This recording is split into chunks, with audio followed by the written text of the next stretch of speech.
अपन start करते हैं आज फ्लूइड की प्रॉपर्टीज के बारे में। देखते हैं फ्लूइड की क्या क्या प्रॉपर्टीज होती है। जिस प्रकार से इंसानों की प्रॉपर्टीज होती है उस प्रकार से फ्लूइड भी क्या है, एक प्रकार से अपन उसको एक तत्व मानते हैं, पदार्थ मानते हैं। तो जो फ्लूइड होता है जिसको अपन क्या कहते हैं हिंदी में, जिसको कहा जाता है द्रव्य, आपने सुना होगा। तो मैंने फ्लूइड मैकेनिक्स की जो क्लासेस स्टार्ट करी उसमें मैंने पहले बता दिया है ये कि फ्लूइड मैकेनिक्स होती क्या है। अब अपन बात करते हैं कि इसकी प्रॉपर्टीज कौन कौन सी होती है, जिस प्रॉपर्टीज को अपन को देखना है, यहाँ पे पढ़ना है। तो properties of fluid, properties of fluid कौन सी प्रॉपर्टीज होती है इसकी। तो फर्स्ट प्रॉपर्टीज में बात करूंगा आपको। तो फर्स्ट प्रॉपर्टीज कौन सी लिखेंगे अपन। तो फर्स्ट प्रॉपर्टीज में आती है आपकी मास डेंसिटी। किसकी बात करेंगे अपन, मास डेंसिटी। किसकी बात करेंगे अपन, मास डेंसिटी की। डेंसिटी हिंदी में जिसको कहा जाता है द्रव्यमान घनत्व। क्या कहा जाता है, द्रव्यमान घनत्व कहा जाता है। या शॉर्ट भाषा में अपन इसको क्या लिख सकते हैं, डेंसिटी भी कह सकते हैं। मास डेंसिटी कहो चाहे डेंसिटी कहो। सबसे पहली बात है कि इसकी डेफिनेशन क्या होगी।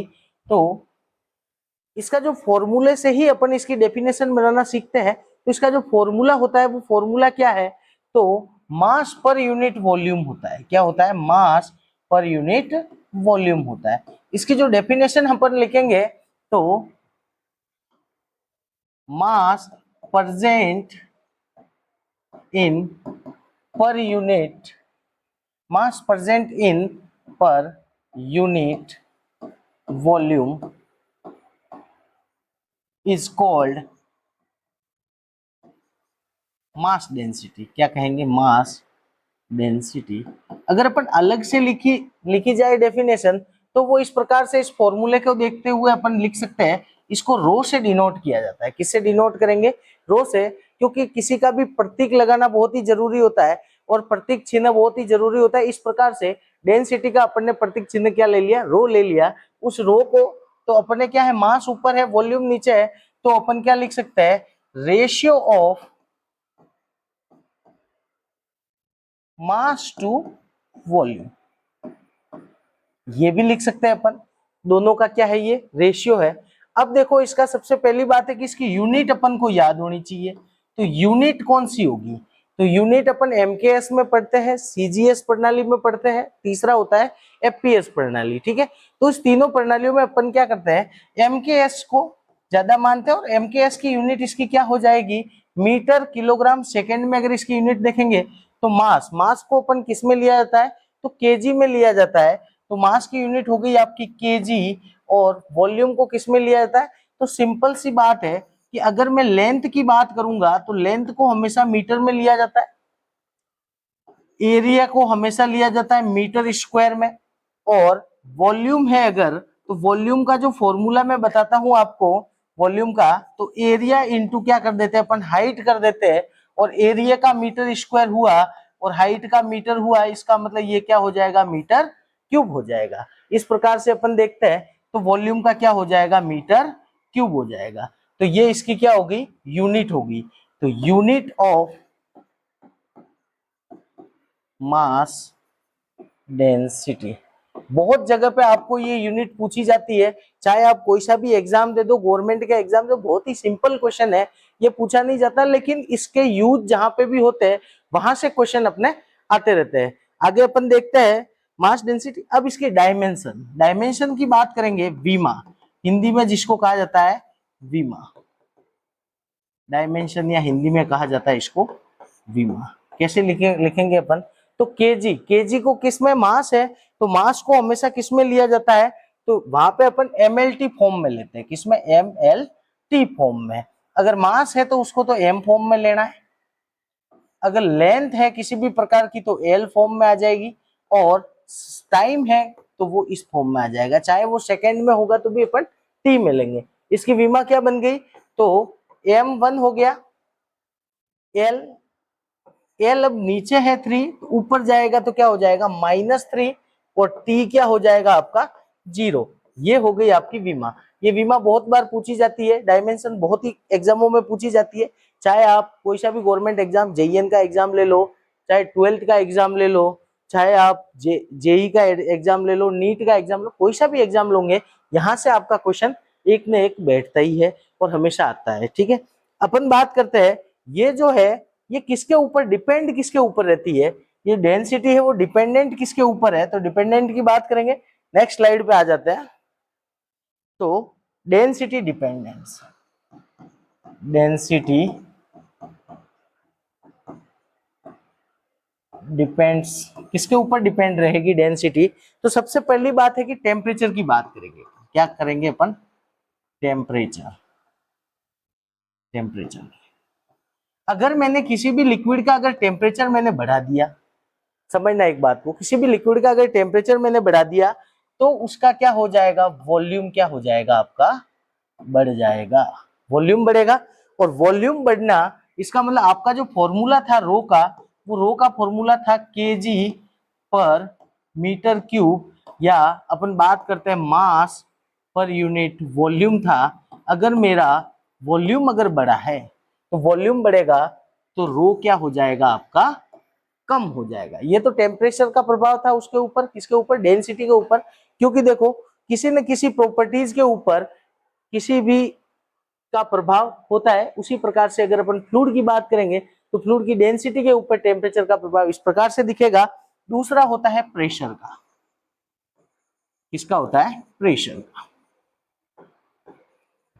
प्रेशर का क्या प्रभाव रहेगा, क्या डिपेंडेंसी रहेगी प्रेशर की, अगर मैंने उसका प्रेशर बढ़ाया, क्या बढ़ाया, प्रेशर बढ़ाएंगे, तो प्रेशर बढ़ाएंगे तो वॉल्यूम क्या होगा, हमेशा कम होगा। क्या होगा, वॉल्यूम कम होगा। क्योंकि आपने देखा होगा कि कंप्रेस्ड गैस का वॉल्यूम क्या होता है, कम होता है। इसी प्रकार से अपन मानते हैं कि लिक्विड को अपन क्या नहीं कर सकते, कंप्रेस नहीं कर सकते, लेकिन अपन फ्लूइड की बात करते हैं। जहां पे भी फ्लूइड की बात करेंगे वहां गैस और लिक्विड दोनों आते हैं, और अपन यहाँ पे किसकी बात हो रही है, गैस की बात हो रही है। तो प्रेशर को बढ़ाने पे वॉल्यूम क्या हो जाएगा, कम हो जाएगा।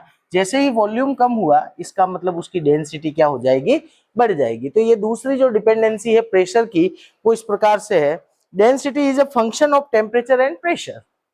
Density is a function of temperature and pressure। Density जो है वो टेम्परेचर और प्रेशर का क्या है, फंक्शन है। ठीक है, ये अपन पढ़ते हैं। दूसरा है it is absolute quantity, it is absolute quantity. कैसी क्वांटिटी है आपकी, एब्सोल्यूट क्वांटिटी है। ठीक है, डेंसिटी है फंक्शन है किसका, टेम्परेचर और प्रेशर का, क्योंकि उसकी डिपेंडेंसी है डेंसिटी के ऊपर। दूसरा है इट इज एब्सोल्यूट क्वांटिटी है। अब अपन आगे देखते हैं नेक्स्ट स्लाइड पे। 4 degree Celsius at the density of water is maximum. अपन बात करते हैं कि 4 डिग्री सेल्सियस अगर टेम्परेचर है तो वहां पे जो वाटर की जो डेंसिटी होगी, water density, density of water लिख देते हैं, density of water is maximum. क्या होगी, मैक्सिमम, मैक्सिमम होगी। कैसी होगी, मैक्सिमम होगी। ठीक है, अब ये बात करते हैं मैक्सिमम होगी एंड द वैल्यू इज, और वैल्यू कितनी होगी उस डेंसिटी की, तो वैल्यू भी बता देता हूं मैं, 1000 केजी पर मीटर क्यूब होगा। किसका, वाटर की बात कर रहे हैं अपन। जब वाटर की बात करते हैं तो ये होती है फॉर आइडियल गैस। अगर गैस के केस में बात करूं, आइडियल गैस कैसी गैस है, आइडियल गैस है। आइडियल गैस के केस में बात करूंगा तो देखो पीवी इजिकल टू आपका क्या होता है, एमआरटी। क्या होता है, ये फॉर्मूला जो होता है गैस नियतांक वाला, जो गैस स्थिरांक वाला जो फॉर्मूला होता है, पीवी इजिकल टू एमआरटी होता है। और ये v को इधर भेज दूंगा तो p equal to M upon V R T, ये हो गया आपका। और m upon V equal to में क्या लिख सकता हूं यहाँ पे, तो p equal to rho R T, क्या लिख सकते हैं अपन, p equal to rho R T लिख सकते हैं। ठीक है, r क्या है आपका, कांस्टेंट कह दो आप, गैस कांस्टेंट है आपका। t क्या है आपका, टेम्परेचर है। और रो क्या है आपकी डेंसिटी है, क्या है आपकी डेंसिटी है, समझना इस बात को, रो आपकी डेंसिटी है। तो एयर के लिए जो आर का जो मान होगा, एयर के लिए फॉर एयर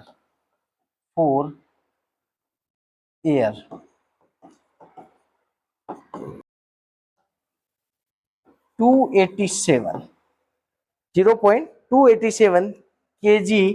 अब आर को अगर निकालना तो अपन यहां से निकाल सकते हैं पी अपॉन रो टी, और आर का क्या हो जाएगा, आपकी यूनिट हो जाएगी वो किस प्रकार, किलो जूल पर केजी केल्विन होती है। क्या होती है, किलो जूल पर केजी केल्विन होती है। ये तो अपने आ गया ये वाला। अब अपन आगे देखते हैं नेक्स्ट स्लाइड में। तो नेक्स्ट स्लाइड स्पेसिफिक वेट और वेट डेंसिटी समझना। सेकेंड जो प्रॉपर्टी है इसकी क्या है, सेकेंड प्रॉपर्टी है फ्लूइड की, वो प्रॉपर्टी है स्पेसिफिक वेट। क्या है, स्पेसिफिक वेट, या इसको कहा जाता है वेट डेंसिटी। क्या कहेंगे अपन, वेट डेंसिटी। जिसके भी फ्लूइड मैकेनिक्स कहीं पे भी सब्जेक्ट में आता है उसको ये पढ़ना बहुत ही जरूरी है, क्योंकि बिना प्रॉपर्टीज के अपन को फ्लूइड समझ में नहीं आएगा। इसीलिए सबसे पहले प्रॉपर्टीज पे ध्यान दो। तो सेकंड प्रॉपर्टीज अपनी कौन सी, specific weight and weight density, या इसको हिंदी में कहा जाता है भार घनत्व। क्या कहते हैं अपन, भार घनत्व। भार घनत्व होता क्या है तो समझना इस बात को। तो देखो, जिस प्रकार से अपन वॉल्यूम की बात कर रहे थे, किसकी, डेंसिटी की बात कर रहे थे, मास अपॉन वॉल्यूम था, उसी प्रकार से भार की बात करेंगे तो जहां पे मास था वहां पे क्या आ जाएगा, वेट अपॉन वॉल्यूम। क्या हो जाएगा, वेट अपॉन वॉल्यूम हो जाएगा। Weight upon volume is equal to small W कर दो इसको, ठीक है, ताकि आप समझ सको। अब वेट, वेट का फॉर्मूला क्या होता है, तो एम इंटू जी होता है आपका, और वॉल्यूम का फॉर्मूला क्या होता है, तो मीटर क्यूब अपन लिखते हैं इसको, कोई दिक्कत नहीं है। तो देखो एम अपॉन जी हो गया, और वॉल्यूम का वी लिख दो, यहाँ पे वो यूनिट में लिखेंगे, इसको वी लिख दो, ठीक है। एम अपॉन वी इंटू जी हो गया, और एम अपॉन वी क्या कहलाता है आपका, रो जी हो गया, ठीक है। अब ये रो जी हो गया आपका। अब यूनिट क्या होगी इसकी, तो इसकी पहले सबसे पहले डेफिनेशन लिख देते हैं। डेफिनेशन बहुत बार पूछी जाती है, लेकिन डेफिनेशन अगर आपको फॉर्मूला याद है तो फॉर्मूले से आप डेफिनेशन लिख सकते हो हमेशा। तो फॉर्मूला इस प्रकार से, वेट अपॉन वॉल्यूम, तो लिख दो it is a ratio of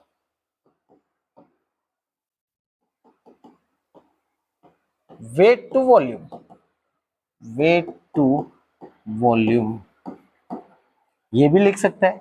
दूसरा लिख सकते हैं weight present in, weight present in, weight present in per unit volume, unit volume is called, क्या कहेंगे अपन, वेट डेंसिटी कहेंगे। क्या कहेंगे, वेट डेंसिटी। समझना इस बात को। अगर मैं फॉर्मूले की बात करूंगा तो फॉर्मूला इस प्रकार से है, फॉर्मूला किस प्रकार से है, इस प्रकार से बात करेंगे फॉर्मूले की, तो फॉर्मूला क्या बन जाएगा, वेट अपॉन वॉल्यूम। तो इसकी मात्रक यूनिट की बात करेंगे तो यूनिट ऑफ, इसकी यूनिट है, यूनिट ऑफ वेट डेंसिटी क्या हो जाएगी, यूनिट ऑफ वेट डेंसिटी क्या हो जाएगा आपका। तो देखो रो जी है, small W is equal to क्या है, रो जी। रो की यूनिट क्या थी, तो देखो केजी पर मीटर क्यूब था, इनटू जी। जी आपका क्या है, ग्रेविटेशनल एक्सीलरेशन है, और ग्रेविटेशनल एक्सीलरेशन की हमेशा यूनिट क्या होती है, मीटर पर सेकेंड स्क्वायर। ये होती है, एक मीटर से मीटर गया तो स्क्वायर बचा यहाँ पे, तो केजी अपॉन मीटर स्क्वायर और सेकेंड स्क्वायर, ये हो गया आपका मीटर स्क्वायर सेकेंड स्क्वायर। समझ गए। तो ये आपकी क्या हो गई, unit metre per second, sorry इसको मीटर पर सेकेंड ही लिखते हैं, क्योंकि ये आपका क्या है, यहाँ पे ये जो है ये मीटर पर सेकेंड हो जाएगा, इसका मतलब मीटर पर सेकेंड यहाँ पे भी आएगा। ओके, तो केजी मीटर स्क्वायर सेकेंड हो गया, और केजी मीटर स्क्वायर सेकेंड है, इसका मतलब इसकी जो वीमा होगी, डायमेंशन होगी, तो डायमेंशन ऑफ वेट डेंसिटी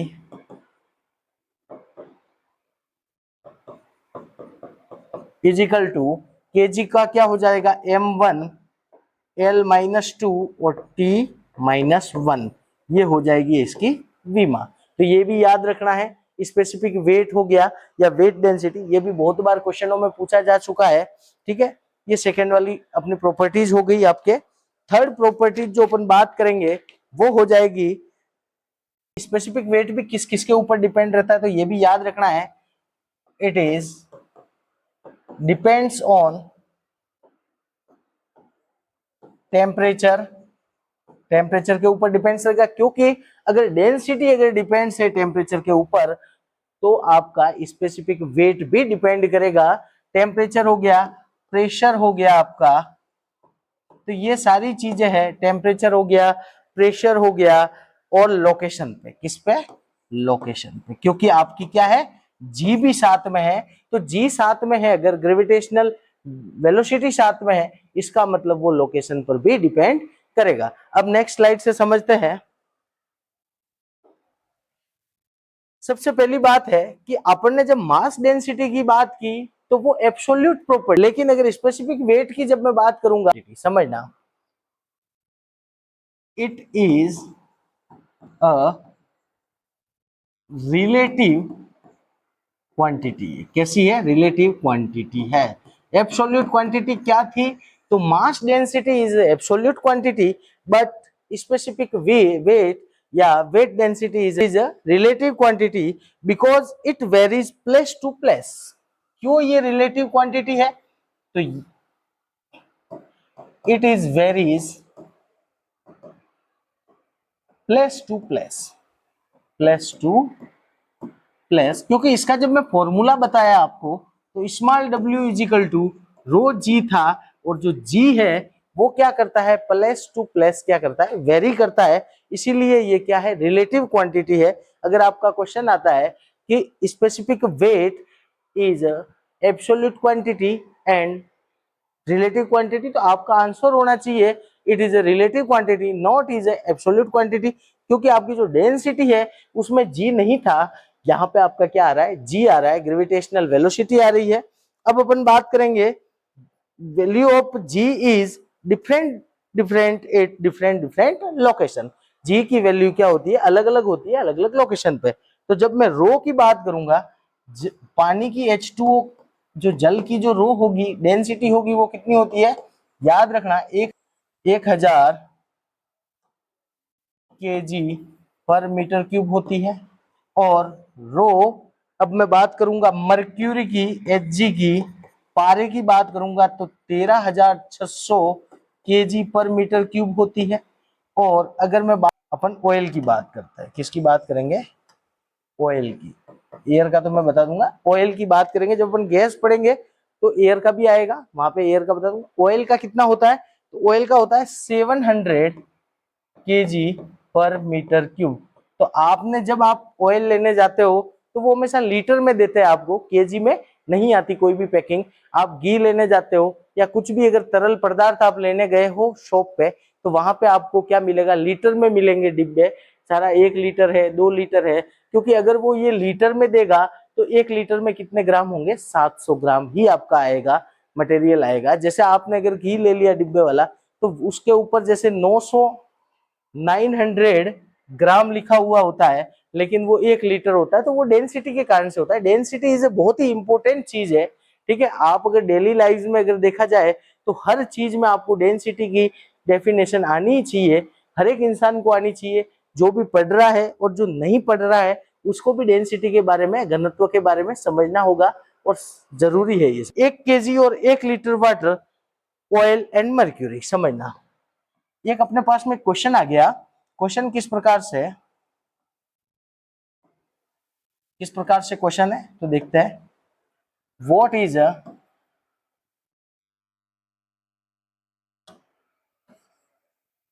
बात करेंगे, थर्ड जो इसकी प्रॉपर्टी होगी वो होगी स्पेसिफिक ग्रेविटी। स्पेसिफिक ग्रेविटी की बात करेंगे, स्पेसिफिक ग्रेविटी क्या होता है, तो उसकी बात करेंगे तो अपन ने देखो स्पेसिफिक वेट पढ़ लिया, स्पेसिफिक डेंसिटी पढ़ ली, लेकिन अब स्पेसिफिक ग्रेविटी जिसको एस से डिनोट किया जाता है, किससे डिनोट किया जाता है, एस से डिनोट किया जाता है। It is a ratio of density of another fluid to density of standard fluid. समझना इस बात को, ये जो रेशियो होता है वो डेंसिटी ऑफ, पहले फॉर्मूला लिखते हैं ताकि आपको density density density of standard, density of क्या लिखेंगे, fluid upon density of standard fluid, क्या लिखेंगे, डेंसिटी ऑफ स्टैंडर्ड फ्लूइड। समझना इस बात को, डेंसिटी ऑफ स्टैंडर्ड। वाटर जो है वो अपने लिक्विड के केस में स्टैंडर्ड फ्लूइड लिया गया है, जिसकी डेंसिटी क्या होती है, 1000 kg पर मीटर क्यूब होती है। तो देखो डेंसिटी ऑफ, तो इसका जो मैं डेफिनेशन बनाऊंगा तो क्या लिखेंगे, it is a ratio of density of fluid to density of standard fluid. कौन सा फ्लूइड होगा, स्टैंडर्ड फ्लूइड। समझना इस बात को, डेंसिटी ऑफ स्टैंडर्ड फ्लूइड हो जाएगा। तो देखो इसका जो फॉर्मूला आएगा वो इस प्रकार से अपन लिख सकते हैं, rho fluid upon rho standard fluid. कैसा फ्लूइड है, स्टैंडर्ड फ्लूइड है। समझना इस बात को, इजिकल टू इसको लिखते हैं एस से, ठीक है। यूनिट लेस, सबसे पहली बात कि डेंसिटी का मात्रक जो होगा, यूनिट होगी वो सेम होगी दोनों, तो ऊपर नीचे कट जाएगा। तो इसके लिए लिखेंगे it is a unit less. कैसा है, यूनिट लेस प्रॉपर्टीज है, it is a unit less properties है, ठीक है। It is a unit less, dimension less, dimension भी नहीं होगी इसकी, डायमेंशन लेस है ये, ठीक है। डायमेंशन लेस है, कुछ पॉइंट भी होगी, कैसी क्वांटिटी है, तो डायमेंशन लेस क्वांटिटी है ये, ठीक है। अब अगर आगे देखते हैं तो डेंसिटी टू डेंसिटी कैंसिल होने के कारण ये क्या होता है, यूनिट लेस होती है और डायमेंशन लेस होती है प्रॉपर्टीज, ठीक है। अब अपन आगे देखते हैं स्टैंडर्ड लिक्विड फ्लूइड में। देखो तो लिक्विड के लिए बात करेंगे स्टैंडर्ड, तो स्टैंडर्ड अपना क्या है, वाटर है, क्या है, वाटर, पानी जो है वो स्टैंडर्ड फ्लूइड में आता है, और जिसकी डेंसिटी आप 10⁻³ मीटर क्यूब केजी पर मीटर क्यूब होती है, ठीक है। स्पेसिफिक ग्रेविटी ऑफ वाटर, ये पढ़ने के लिए स्पेसिफिक ग्रेविटी ऑफ मर्क्यूरी।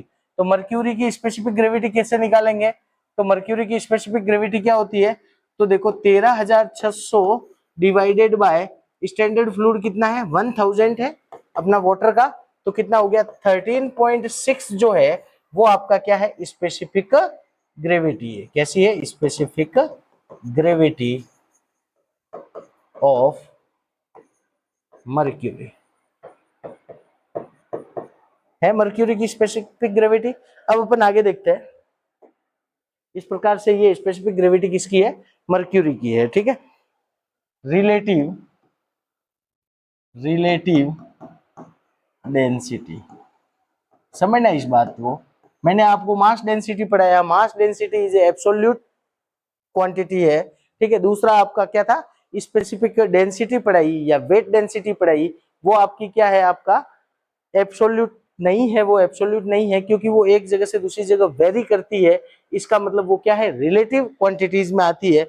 और तीसरी स्पेसिफिक आपकी क्या है, यूनिट लेस क्वांटिटी है, जिसकी किसी भी प्रकार की यूनिट नहीं होती, किसी भी प्रकार का डायमेंशन नहीं होता। ये सब चीजें याद रखनी है आपको, हर क्लास में याद रखनी है, हर एग्जाम में जाने से पहले आपको पढ़ना है, जहां पे भी फ्लूइड मैकेनिक्स आ रहा होता है, ठीक है। अब अपन बात करेंगे आगे की प्रॉपर्टीज की। तो रिलेटिव डेंसिटी, तो रिलेटिव का तो मतलब होता है कि एक फ्लूइड से दूसरे फ्लूइड की डेंसिटी। तो इसका एक फॉर्मूला सिंपली अपन को याद रखना है, तो डेंसिटी ऑफ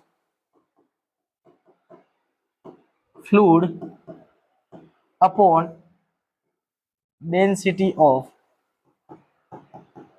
अनदर फ्लूइड, ये क्या करता है, एक एक फ्लूइड का दूसरे फ्लूइड के साथ में अपना रिलेटिव डेंसिटी निकालते हैं इस फॉर्मूले से। कंप्रेसिबिलिटी क्या है आपका, कंप्रेसिबिलिटी ये बहुत ही इंपॉर्टेंट है कंप्रेसिबिलिटी। कंप्रेसिबिलिटी आप क्या होता है, तो it is a reciprocal of, क्या लिखते हैं, तो इट इज अ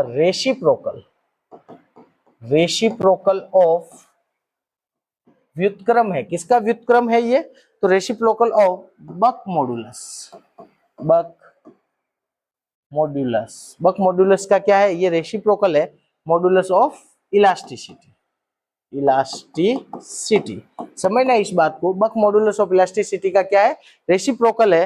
तो रेसिप्रोकल है, इसका मतलब compressibility beta is equal to 1 upon K लिखते हैं, और के आपका क्या है, बक मॉडुलस है। क्या है आपका, बक मॉडुलस है। समझना इस बात को, बक मॉडुलस ऑफ इलास्टिसिटी है, ठीक है। इसको अपन आगे और पढ़ेंगे। तो के का जो वैल्यू होती है, के की वैल्यू चेंज इन प्रेशर, समझना, तो चेंज इन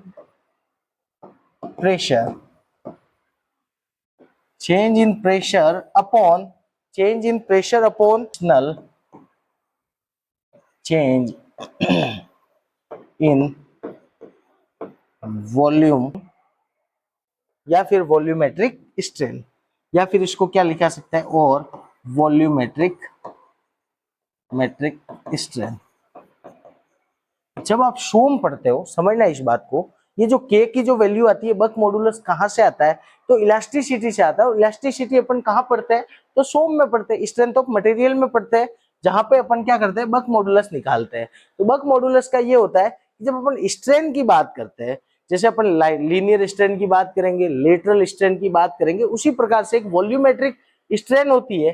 तो वॉल्यूमेट्रिक स्ट्रेन क्या कहलाती है, एप्सिलॉन वी से अपन डिनोट करते हैं। तो change in volume upon original volume. समझना इस बात को, जब मैंने अगर प्रेशर लगाया उसके ऊपर, प्रेशर लगाने से उसके क्या हो गया, वॉल्यूम में चेंज आ गया, ठीक है। तो अब वॉल्यूम में चेंज आया, इसका मतलब P upon delta V upon V हो जाएगा, ठीक है। P upon delta V upon V हो जाएगा। तो ये जो इसके साइन आता है वो एक नेगेटिव साइन होता है। ये नेगेटिव साइन क्या दिखाता है, तो जैसे जैसे मैं प्रेशर बढ़ाऊंगा वैसे वैसे उसका क्या होगा, वॉल्यूम कम होगा। इस बात को, ये जो नेगेटिव साइन है, वो नेगेटिव साइन किस लिए है,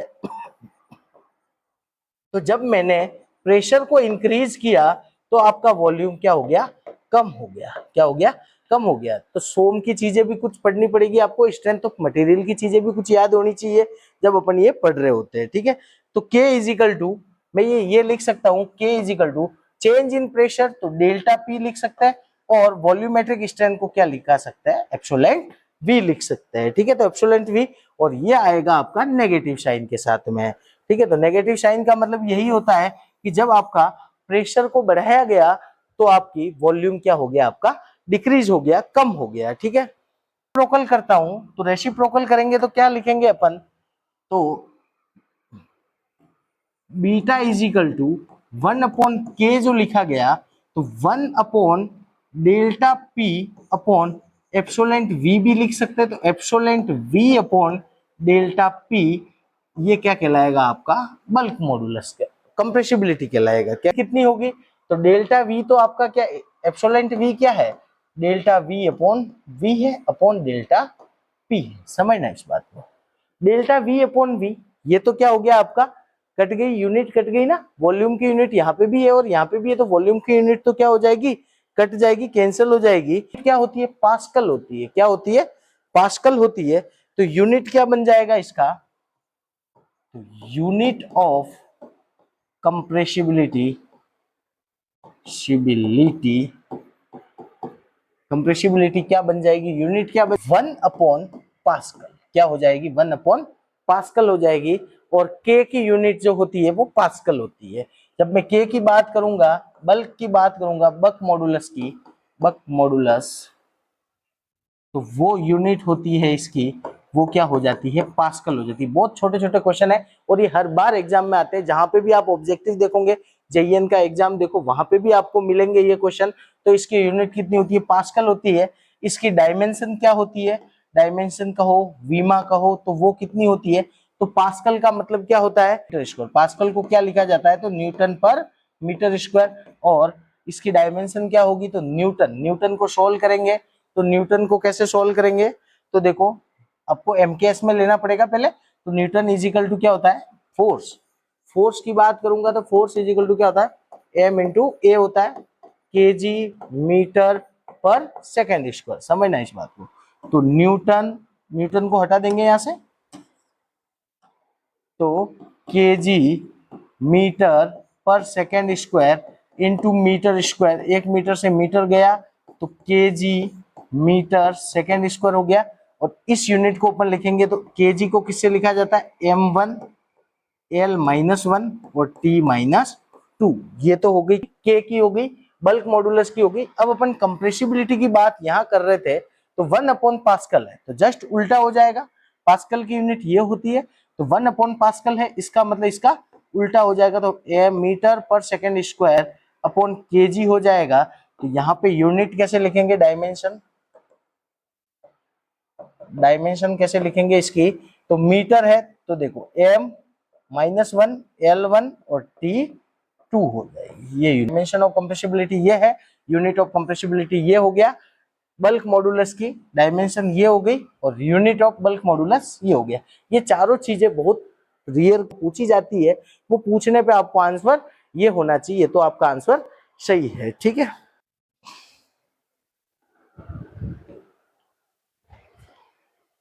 Audio Jungle.